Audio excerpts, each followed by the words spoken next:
Exec, el Exec, el Velez, el Velez, el Velez, el fenómeno que todos quieren ser, el chamaquito que no pueden entender. How we doing, guys? Welcome to the Exec Talk Podcast. I'm your host, Velez. Wasan.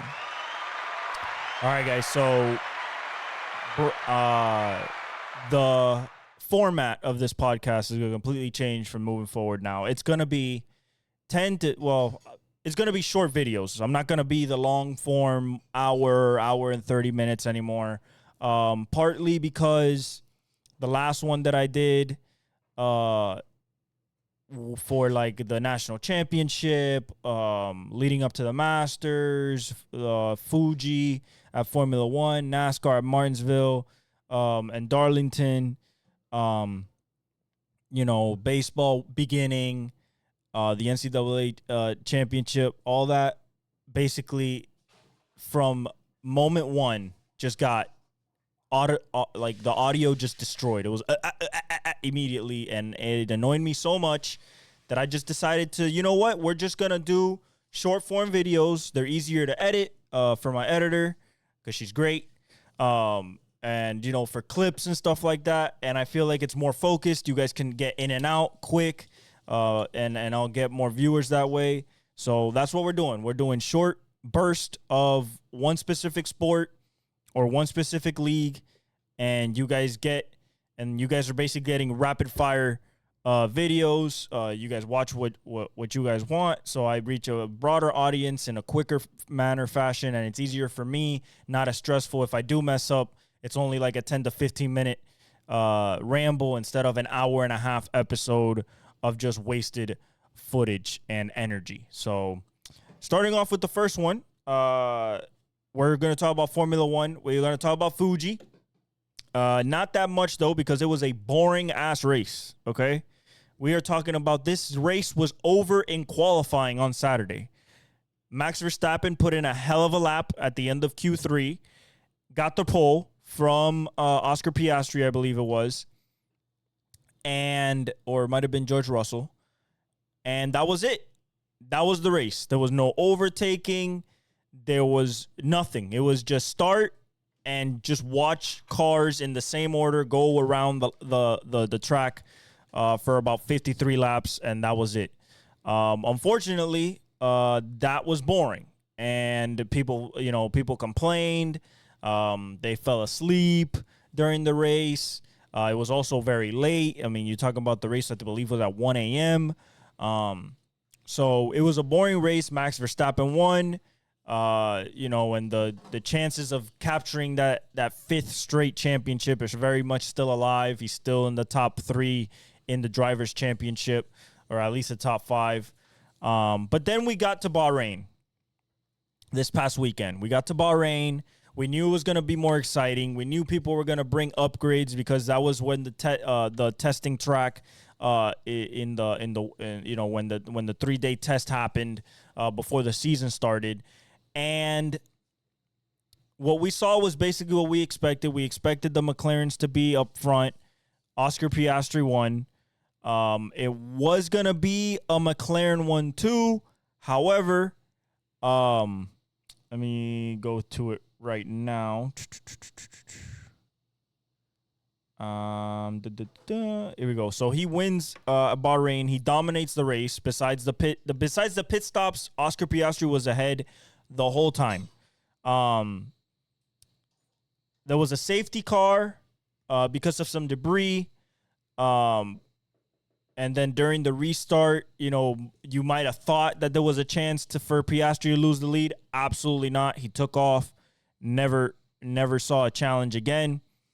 Russell finished second, so it wasn't a McLaren 1-2. Russell finished second. He was on a stint of 24 laps on soft tires. The best tire in this track was the mediums.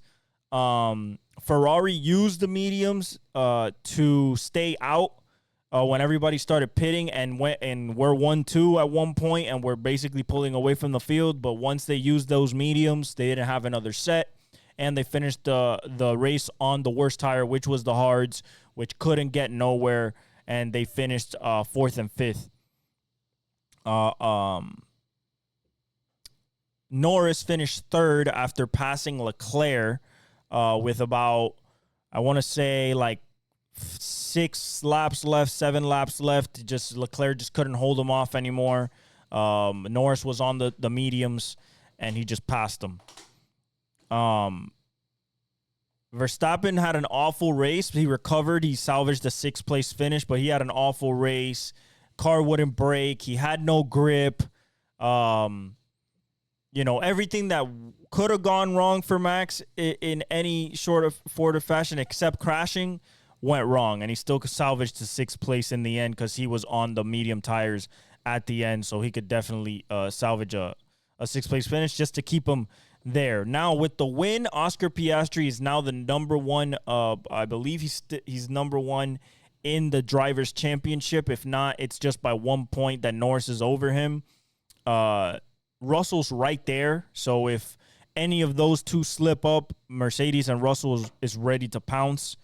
It was a hell of a stint, a 24-lap stint on soft tires, but Norris said on the radio when they communicated to him that Russell was trying to do a 20 to the end with the softs. He said, like, oh, the soft tires are mega, like he shouldn't be worrying about that. So that basically answered if it was going to be a problem for Russell to finish.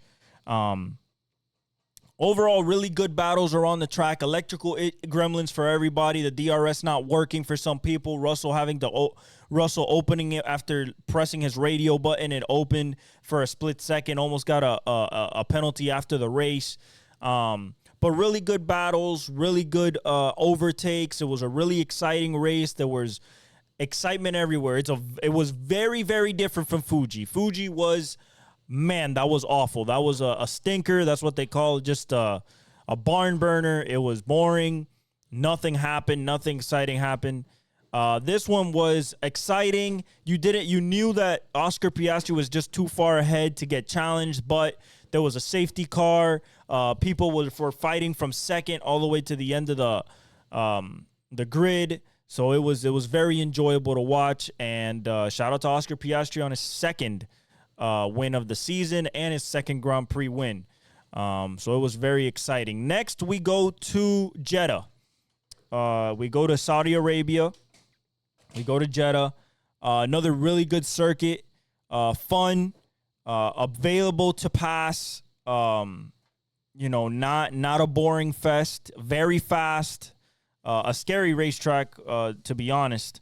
But I think it's going to be very well done. It's on Saturday. It's the qualifying at 1 p.m., a 1 p.m. race, so everybody can see it.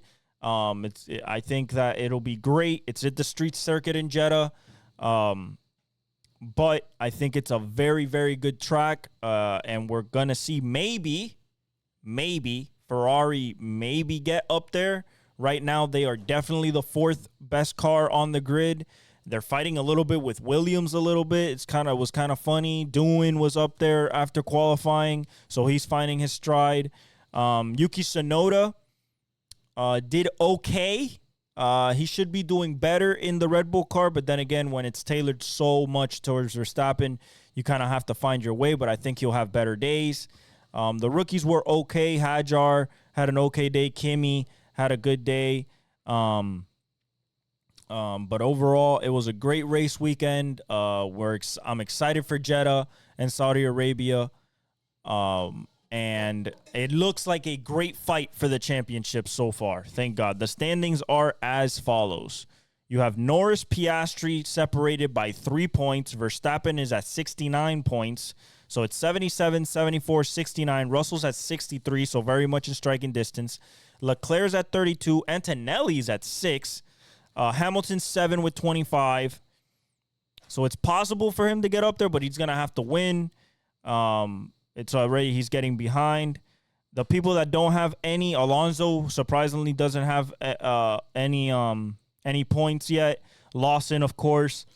Doohan, Bortoleto, because unfortunately he's in a Sauber. Tsunoda has 5, Hajar has 4, Hulkenberg has 6, Stroll has 10. Ocon has Esteban has 14. Albon has 18. And he's 8th. So the best of the rest is Williams right now. In the constructors, pretty self-explanatory. You got McLaren with a sizable lead, 151 to 93. You have Mercedes at 93, Red Bull at 71, Ferrari at 57. Like I said, those are your top 4. Ferrari very much behind the other 3. But it's still early. But right now, that's how it's shaping up. I'm excited for Jeddah. We'll see what happens. I love you guys. Thank you for all the support. I hope you like this new format. And I'll see you all, guys, on the next one. I leave you all with the outro. El Exec, el Exec, el Exec.